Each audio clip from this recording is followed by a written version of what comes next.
গোৱালপাৰাৰ পৰা কৈছোঁ। কোৱা কি কথা কোৱাচোন। আপুনিতো বিহু প্ৰগ্ৰাম কৰি আছে না বৰ্তমান?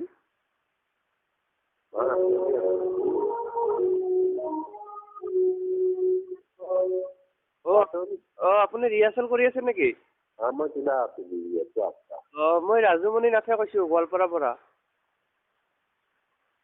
কোৱা তোমাৰ কাম কি আছে ভাই? নহয় আপুনি খং কৰিলে নেকি? নহয় আমাৰ ইয়াত তাৰমানে এখন বিহু আছিল গোৱালপাৰা জিলাত। আপোনাৰ বাজেটটো কিমান হ'ব গোৱালপাৰালৈকে আহিলে? তোমাৰ গোৱালপাৰা গেলে 120 কৰিম। 1,20,000। 1,20,000?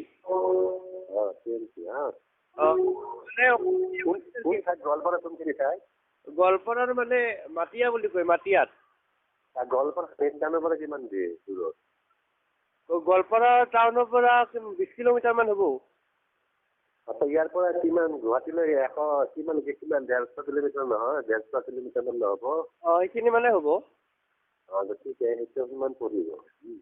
মানে মই কমিটিয়ে কৈছিল আপোনাক ক'ব, তাৰমানে আপুনি যিমান ফেমাছ হৈ আছে বৰ্তমান সেইকাৰণে কৈছিল। মই ৰিয়েলি কৈছোঁ যে মই কোনো প্ৰেংক কল কৰা নাই, মই ৰিয়েলি কৈছোঁ।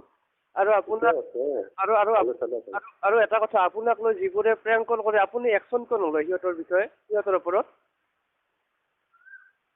একশ্যনটো আৰু দিয়ে আছে কিছুমান কাগজত দিয়ে আছে না।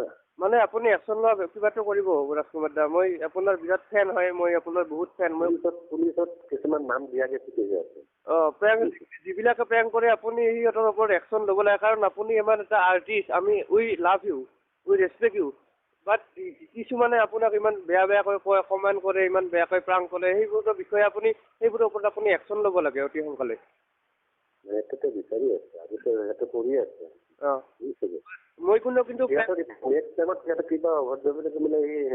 ঘৰৰ পৰা টানি লৈ আহিব বুজিছে? সেইটোৱে কৰিব লাগে। মানে যিটো মই ৰাজুমণি নাথ কৈছোঁ গোৱালপাৰাৰ পৰা, মোৰ নাম ৰাজুমণি নাথ। মানে আপোনাৰ ওপৰত যিবোৰে সেই কৰে এইবোৰে একশ্যন ল'ব লাগে, পুলিচৰ ওপৰত কেছ দিব লাগে, কাৰণ আপুনি এটা আৰ্টিষ্ট হয়। যদিও আপোনাৰ চিনেমা যদিও আপুনি হলত ৰিলিজ নিদিয়ে, তেওঁ আপুনি ইউটিউবত জনপ্ৰিয়তা লাভ কৰি আছে। বৰ্তমান আমাৰ পৰা জনপ্ৰিয়তা লাভ কৰি আছে। আপোনাৰ 1 মিলিয়ন পৰ্যন্ত আপোনাৰ ভিউ হয় ভিডিঅ'বোৰত। কিন্তু আপোনাক সেইবোৰে এই সৰু সৰু ল'ৰা ছোৱালীবোৰে আপোনাক প্ৰেংক কৰিব লগা, সেইবোৰতো আৰু অভদ্ৰ থাকে আৰু অসভ্য কিছুমান থাকে ন, অপজিট কিছুমান থাকে ন। হয়। মানে মই আপোনাক কালি ৰাতিও ফোন কৰিছিলোঁ, কিন্তু আপুনি বিজি আছিলে চাগে। তাৰপিছত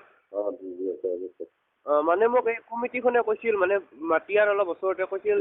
তোমালোকৰ যদি হেৰি হয় মোক কৈ চাইছিল যদি মোক কৈছিল, মোৰ লগত ৰাজকুমাৰ দাৰ নাম্বাৰটো আছে, মই এবাৰ তাক সুধি চাম।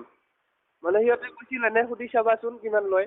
মানে আপোনাৰ ভিডিঅ'টোও চালোঁ, ৰিহাৰ্চেল কৰি যে আছিল আপুনি গানৰ কেইটামান।